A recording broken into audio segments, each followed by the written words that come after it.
I do not understand why this exists in Sony Vegas. It makes no sense.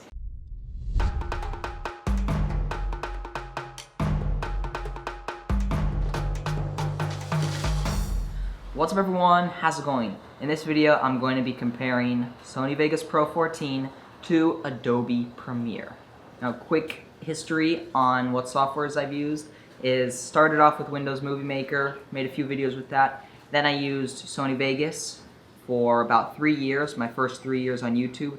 And I would say I made around 1,000 or so videos. So not only my own videos, but also working for other people in that using Sony Vegas. And then about 4 months ago, I decided to test out Adobe Premiere so that I could see how it worked, see how it compared to Sony Vegas, because I'd heard a lot of great things about it, so I wanted to see what it's all about.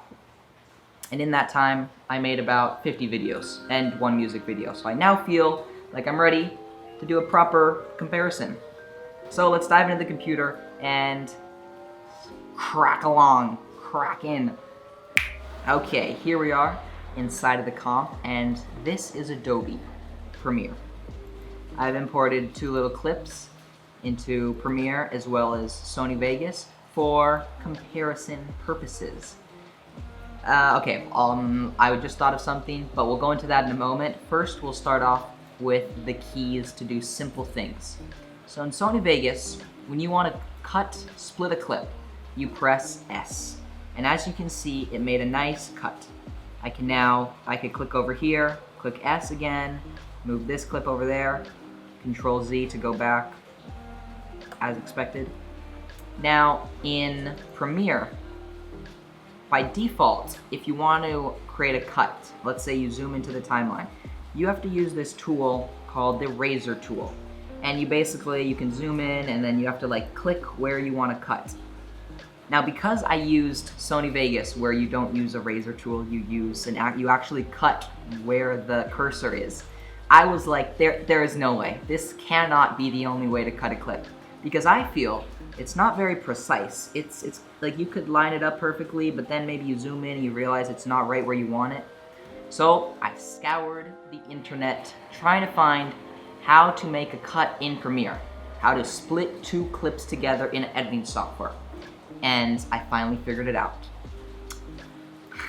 It's totally ridiculous, but so over here in keyboard shortcuts, there is, I've saved it as a tools shortcuts, but by default, here's what the keyboard looks like, but I created my own shortcuts, Tua shortcuts, got rid of the bloatware, and something that is called Add Edit. There is something called Add Edit in Premiere, and what that does is it cuts the clip. So what I had to do is I made F, the F key on my keyboard. Let's say I click on that, I made it Add Edit. So what you have to do is go over here, Add Edit, find Add Edit, and then click on this and then add the key that you want. So now, when I'm in Premiere, I can, wherever the cursor is, if I click F, it cuts the clip. I can click over here, F, and when I found this, I was like, I knew this existed, I just had to find it. Now we're gonna go over using effects in both softwares. So in Premiere, by default, there is this little tab up here with these different layouts for the entire software. And let's say I wanna bring the contrast up on this clip. All I have to do is click color, and then I can adjust the contrast. Well, this is a little low. We can turn that up a little bit. I can easily adjust the contrast. On the other hand, in Sony Vegas, if I want to add contrast to this clip, I have to right click, go into Video, Event Effects, go down, find Brightness and Contrast. I have to add that, and I can now adjust the contrast, which just seems like too many steps for such a simple thing.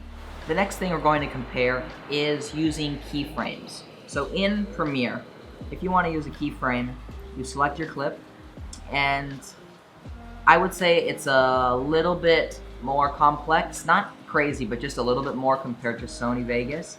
So let's say I want to create a parallax effect. So I would scale. You have to click the toggle animation, or you can just adjust it for the whole clip, but I want to use the keyframes.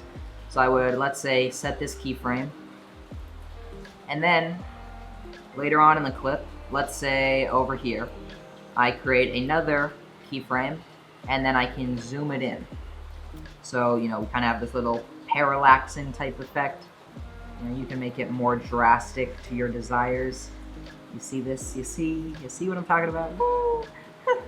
In Premiere, all the different, basically, effects in the using keyframes are separated into separate ones. So if you wanted to adjust a bunch of different things, you have to make sure you toggle animation for all the things you want to do.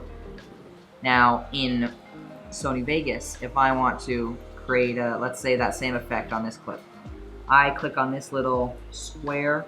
It's like a, yeah, it's like a little square. Event pan and crop, that's what it's called. And then it'll open up this little tab. And then what you have to do is, it's just a timeline. So if I create, let's say over here, I create a keyframe. And then, let's say, over here, I create another keyframe. I can basically just grab the edges and adjust it however I want. I can rotate it and do all types of stuff, and it's all on one timeline. It's much easier to understand, I would say, but you don't have as much control and adjustability. In Premiere, a little bit more complicated, but you do have more control. There's two features that Premiere has that Sony Vegas, I don't believe, has, that I have noticed to speed up my workflow, and now that I have access to them, I feel like without them, I'd be a little frustrated once in a while. The first thing is ripple delete. And what this allows you to do is, let's say I make a cut right here, and I want to get rid of this clip. Instead of deleting it and dragging the clip over, what I can do is just select the clip and hit ripple delete. Now, what I've done is I've set a keyboard shortcut to Q. So if you go to ripple delete, you can see ripple delete is set to Q. Q. Quick and easy. And the next thing is these little layouts up here, these pre-made layouts. So if I want to edit the colors, I just click on color. If I want to go over to graphics, I can just click on graphics, and it's very quick and it's efficient, I would say. In Sony Vegas, you can either adjust the layouts by grabbing these edges. Now what you could do is go into Windows layouts, and you could create your own layouts and save them and set a shortcut, but it is nice that they already come made, already ready to go. Rock and roll, not too much setup. I will give the slight advantage to Sony Vegas on being ever so slightly easier to learn for a complete beginner. I would say it took me about a day or two to be able to edit videos in Sony Vegas, whereas I felt like Premiere took me, I would say, a few weeks. It's kind of more up to just like your personal experience with it. Something you do have to watch out with in Sony Vegas is to disable resample. I do not understand why this exists in Sony Vegas. It makes no sense. No sense. If you don't disable resample on your clips in Sony Vegas, then it basically gives it more motion blur. So if you're doing like a pan, it seems to be a lot blurrier, which if maybe you're using that for a special effect or something, maybe you need that. But it should be disabled by default. What you have to do is right click on your clip, head over to switches, and disable resample. By default, it's usually on that, so when you go over here, you have to disable resample.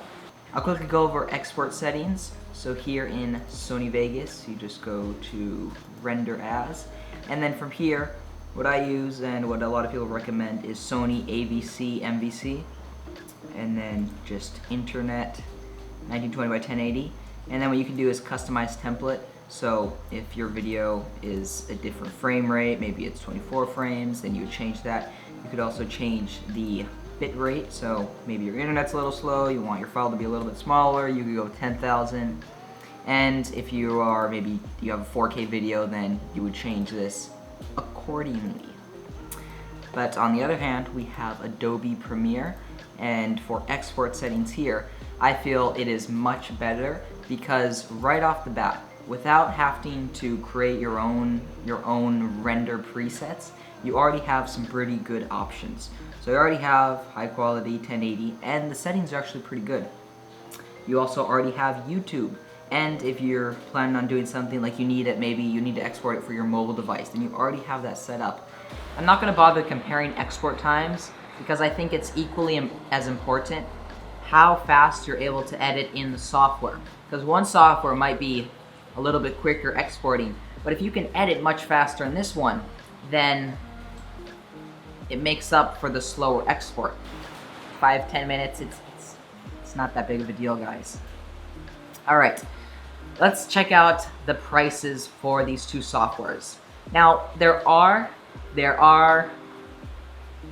other ways to get these softwares for free, but something that you should keep in mind is that if, let's say, you pirate a software, there's a better chance of that free software having a virus that could end up causing you a lot more trouble than having just paid for the software. Now, obviously, it's totally up to you on how you want to go about getting the software, but it's just something to think about. All right, let's hop into the computer and check out the prices. Here we are, and this right here is Vegas Pro 15, and depending on which one you choose, as you can see, it is not a incredibly cheap software. You can get, depending on which one you get, the prices differ, but it's going to be for brand new 15, Vegas Pro 15, it's going to be most likely a few $100s. Now, before you buy a software, you should look around to see if there is maybe a discount or something going on, because in the past, they let us know that there was this discount going on this website called Humble Bundle. It's not going on anymore, but there was this bundle. It was for charity, and you could get Sony Vegas Pro 14 as well as a few other softwares for about $20, and that's a great deal compared to the original price. So look around, you might find a good deal. Now we're going to head over to Adobe. There's a lot of different options for Adobe because depending on what you do, if you were just doing photography, then you may only need Lightroom and Photoshop, so it'd be much cheaper. But to get all the apps it's $53 a month. And you get, what's nice about that is that you get Adobe Premiere, but you also get Photoshop, Lightroom, Audition, Illustrator, After Effects. So it's kind of like it's a bundle. It's a suite. You get an assortment of different softwares, and that makes sense because I use Photoshop and Lightroom. I don't use After Effects yet, I guess. No, I don't, but maybe in the future I will. So it's cool to have it available. But what's interesting and what's nice is that if you are a student, you're able to get a significant discount on the Adobe Creative Cloud Suite. So from here, it's normally $52, which, may seem a little expensive, but if you're using all the apps to make your income, then I guess it's totally reasonable. If you click on students and teachers, then there is a special offer, which is for students and teachers. Now I do homeschool, and even though I'm doing homeschool, I'm still able to get the discount. So it's $20 a month. And some might say, oh, I don't want to pay $20 a month. But the way I look at it is, I have no problem with paying for a software that if it works good and I'm using these programs on a daily basis, I have no problem with paying. Conclusion, what software would I recommend? Well, if you already have Sony Vegas, I would say it works totally fine, and it's not like you need to switch over to continue making videos. Sony Vegas, great software, works totally fine. But if maybe you're starting from scratch and you're like, which one, if I'm going to choose one of these two, which one should I get? I would recommend the Adobe Creative Cloud Suite. Today's positive quote is, You don't know what you don't know. And I've heard this from a few people, and I recently heard it in 2 different books. And what this quote means to me is that, for example, I'm talking about Sony Vegas and Premiere. Now, it would be totally ridiculous for me to start talking about Final Cut.